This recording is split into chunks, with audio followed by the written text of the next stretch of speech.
तो last turn पे अपन लोगों ने डायमेंशनल फॉर्मूला की एप्लीकेशंस पढ़ना शुरू करी थी। आज हम उसी को आगे बढ़ाएंगे। सबसे पहले एक पुराने वाले एप्लीकेशन पे ही एक क्वेश्चन कि P equal to B minus X square upon 80। यहाँ पर P जो है वो प्रेशर है, X जो है वो डिस्प्लेसमेंट है और A जो है A और B कांस्टेंट है और जो T है वो टाइम है। आराम से समझते हुए चलना है बेटा, चीजें क्लियर होना चाहिए। कल आपको सिखाया था कि दो चीजें ऐड और सब्ट्रैक्ट तभी हो सकती है जब उनके डायमेंशनल फॉर्मूले सेम हो। अगर B में से एक्स स्क्वायर सब्ट्रैक्ट हो रहा है तो वो तभी सब्ट्रैक्ट हो सकता है जब कब सब्ट्रैक्ट हो सकता है कि जब डायमेंशनल फॉर्मूला ऑफ B काय के बराबर होगा, dimensional formula of x square. तो डायमेंशनल फॉर्मूला ऑफ B तो आपको निकालना और dimensional formula of x square, x मतलब डिस्प्लेसमेंट मतलब लेंथ m0 L2 T0। तो ये आ गया डायमेंशनल फॉर्मूला ऑफ B। इतना क्लियर हुआ। अब आपको निकालना है A का डायमेंशनल फॉर्मूला। तो A का डायमेंशनल फॉर्मूला कब निकलेगा, जब LHS और RHS का डायमेंशनल फॉर्मूला कैसा होगा, सेम। तो जो इसका डायमेंशनल फॉर्मूला हो वही इसका डायमेंशनल फॉर्मूला, प्रेशर का डायमेंशनल फॉर्मूला याद है, नहीं है तो वापस निकालो। प्रेशर का formula force upon area, force ml T-2, area L2। इसको सॉल्व करा तो हो जाएगा m L-1 T2। तो इसका एरिया आ गया m L-1 T2। बेटा ये दोनों को सब्ट्रैक्ट करा है, इन दोनों का डायमेंशनल फॉर्मूला सेम है। अगर 5 सेंटीमीटर में से 2 सेंटीमीटर माइनस करोगे तो 3 सेंटीमीटर बचेगा, मतलब सेंटीमीटर बचेगा, डायमेंशनल फॉर्मूला नहीं हट जाता। तो इन दोनों का डायमेंशनल फॉर्मूला कितना है, m L2 T0। A ऐसा का ऐसा, जबकि T का डायमेंशनल फॉर्मूला क्या रहेगा, m0 L0 T1। पहले इसका तोड़वट्टा कर लो, ml-1 T2, इसका तोड़वट्टा हो गया अपॉन में A ऐसा का ऐसा m L2 T-1 और अपॉन में A ऐसा का ऐसा, A ऊपर चला जाएगा ये नीचे आ जाएगा। तो A का डायमेंशनल फॉर्मूला हो जाएगा ml2 T-1 upon ml-1 T2। आई होप सो आप इसको सॉल्व कर लेंगे। ये हेवी क्वेश्चन था इसलिए कल के लेक्चर में मैंने नहीं लिया था, इसके लिए मैंने आपको एक दिन दिया था। अच्छे से देख लेना, जो डाउट हो वो पूछ लेना। अब होती है सेकंड एप्लीकेशन। कौन सी एप्लीकेशन, सेकंड एप्लीकेशन। तो सेकंड एप्लीकेशन बेसिकली होती है, लिखना, deducing relation among physical quantities. Deducing relation among physical quantities. लिखना पहला question, derive a relation when force depends upon mass, velocity and radius। when force depends upon mass, velocity and radius। बेटा बिल्कुल नई application है, fresh topic है, समझने की कोशिश कीजिएगा। डायमेंशनल फॉर्मूले आपको याद होना चाहिए। आपको क्या देके रखा है कि फोर्स काय पे डिपेंड करता है, मास पे। कितना डिपेंड करता है मुझे नहीं पता। फोर्स काय पे डिपेंड करता है, वेलोसिटी पे। कितना करता है मुझे नहीं पता। फोर्स रेडियस पे डिपेंड करता है, कितना करता है मुझे नहीं पता। तो मैंने मान लिया फोर्स डायरेक्टली प्रोपोर्शनल होगा m की पावर a के, फोर्स डायरेक्टली प्रोपोर्शनल होगा v की पावर b के, और फोर्स डायरेक्टली प्रोपोर्शनल होगा r की पावर c के। तीनों को कंबाइन करके लिखें तो ये हो जाता है f प्रोपोर्शनल टू m की पावर a, v की पावर b, r की पावर c। आराम से अपन दो एक क्वेश्चन करेंगे। अब फोर्स डायरेक्टली प्रोपोर्शनल साइन हटेगा तो क्या आएगा, कांस्टेंट। इस ये k ऐसा का ऐसा। अब सबका df ले लो। डायमेंशनल फॉर्मूला फोर्स का m L T-2। k का कोई डायमेंशनल फॉर्मूला नहीं होता, कांस्टेंट का कोई डायमेंशनल फॉर्मूला नहीं होता। m का dimensional formula m1 L0 T0। किसका dimensional formula m0 L T-1। अब जब ऐसे बड़े बड़े क्वेश्चन आते हैं तो 0 वाले नहीं भी लिखोगे तो भी चलेगा कि इसका डायमेंशनल फॉर्मूला आपने डायरेक्ट लिख दिया m, इसका डायमेंशनल फॉर्मूला आपने डायरेक्ट लिख दिया L T-1। r मतलब रेडियस, रेडियस मतलब डिस्टेंस। रेडियस मतलब डिस्टेंस, तो डिस्टेंस का डायमेंशनल फॉर्मूला होता है L की पावर C। इसको कंबाइन करके लिखा तो MLT-2, इसकी पावर कुछ नहीं है 1, इसकी पावर कुछ नहीं है 1। यहां देखो तो यहां आ रही है M की पावर A, यहां देखो तो यहां आ रही है L की पावर B, और यहां से आएगी L की पावर C। मल्टीप्लाई में पावर प्लस हो जाती है, तो L की पावर हो गई B प्लस C, और यहां से देखो तो यहां से T की पावर हो जाएगी माइनस B। क्लियर है?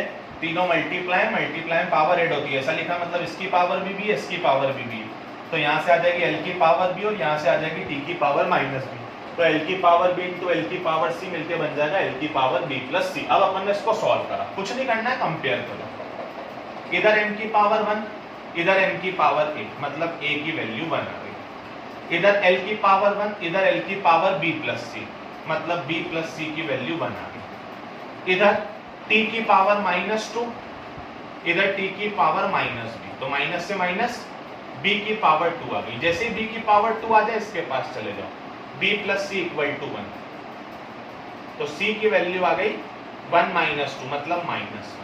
सबसे पहले ऐसे क्वेश्चनों में आप A, B और C की वैल्यू निकालोगे।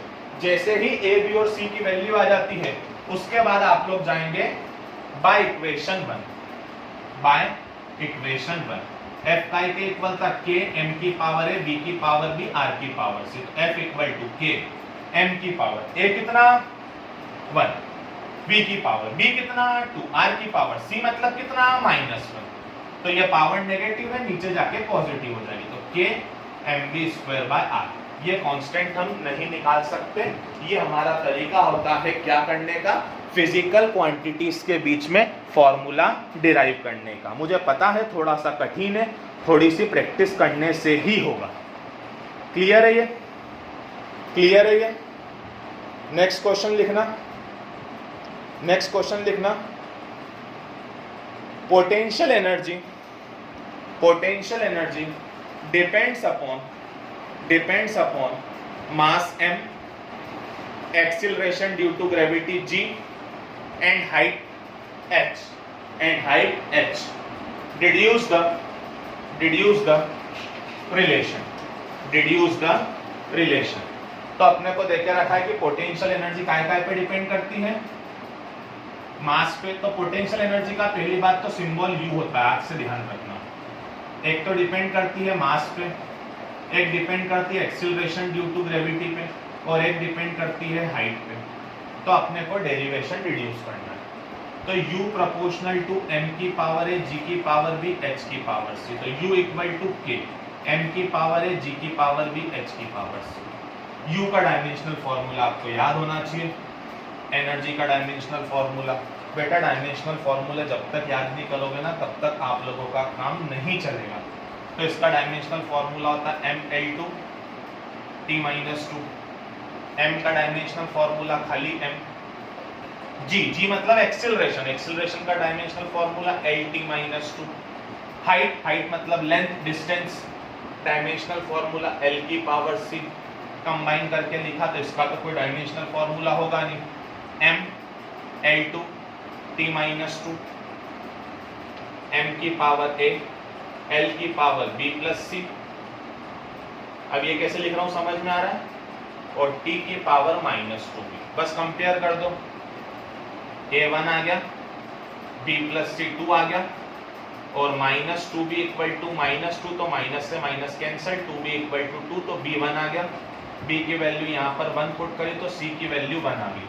जैसे ही ABC की वैल्यू आ जाए इक्वेशन 1 के पास चले जाना, U is equal to KM की पावर A मतलब 1, G की पावर B मतलब 1, H की पावर C मतलब 1, तो U इक्वल टू कितना आ गया K इंटू MGH। क्या रहता है यहाँ पर कांस्टेंट की वैल्यू कितनी होगी ये हम पता नहीं लगा सकते, कांस्टेंट की वैल्यू कितनी होगी ये हम पता नहीं लगा सकते हैं। आई होप सो आपको ये चीजें समझ में आ रही होगी। अगला क्वेश्चन लिखना, frequency depends upon radius density and surface tension. Radius density and surface tension, deduce relation. सबसे पहले आप लोग लिख लेना कि सरफेस टेंशन का डायमेंशनल फॉर्मूला होता है mt-2। सरफेस है ना, डायमेंशनल फॉर्मूला क्या होता है इसका, mt-2। सरफेस टेंशन का डायमेंशनल फॉर्मूला होगा mt-2। अब आप फटाफट समझने की कोशिश कीजिएगा, नंबर ऑफ क्वेश्चंस मैंने ज्यादा लिए हैं, प्लीज समझ लेना। क्या दिया है, फ्रीक्वेंसी काय पे डिपेंड है, रेडियस पे, और काय पे डिपेंड है, डेंसिटी पे, और काय पे डिपेंड है, सरफेस टेंशन पे। कंबाइन करके लिखेंगे तो r की पावर है, d की पावर b, s की पावर c। अब ये डायरेक्टली क्वेश्चन हटेगा कांस्टेंट f, r की पावर a, d की पावर b, s की पावर c। जब तक डायमेंशनल फॉर्मूले याद नहीं करोगे तब तक काम नहीं चलेगा। मैंने उस दिन आपसे हाथ जोड़कर रिक्वेस्ट कर दी कि डायमेंशनल फॉर्मूले याद करो। f का डायमेंशनल फॉर्मूला ml f मतलब क्या है यहाँ पर, f मतलब फोर्स नहीं है, मेरे जैसी गलती मत करना। f क्या है यहाँ पर, फ्रीक्वेंसी। याद है फ्रीक्वेंसी का डायमेंशनल फॉर्मूला लिखवाया था, frequency reciprocal of time period, f equal to t-1। तो f का डायमेंशनल फॉर्मूला होता है m0 l0 t-1। ये इधर जरूर लिखना पड़ेगा तो कंपेयर नहीं होगा। r का डायमेंशनल फॉर्मूला l। डेंसिटी का डायमेंशनल फॉर्मूला क्या, डेंसिटी का फॉर्मूला क्या था, mass upon volume m। Volume के लिए l-3। और इसको शायद आपको बताया अभी मैंने, अभी आप सब लोगों को सरफेस टेंशन का डायमेंशनल फॉर्मूला लिखवाया है। क्या होता है सरफेस टेंशन का डायमेंशनल फॉर्मूला, mt-2। mt-2 इसको कंबाइन करा, m0 l0 t-1। m कितना, m की पावर खाली b, l की b, और यहां से कितनी c, तो m की पावर हो गई b प्लस c, l की पावर a, t की पावर देखो तो m की पावर यहां से b, l की पावर अगर आप ढंग से देखो तो l की पावर यहां से आ रही है a और यहां से आ रही है -3b, और t की पावर आप देखो तो t की पावर खाली आ रही है -2c। आई होप सो आपको क्लियर होगा। मल्टीप्लाई में पावर ऐड होती है, मल्टीप्लाई में पावर ऐड होती है।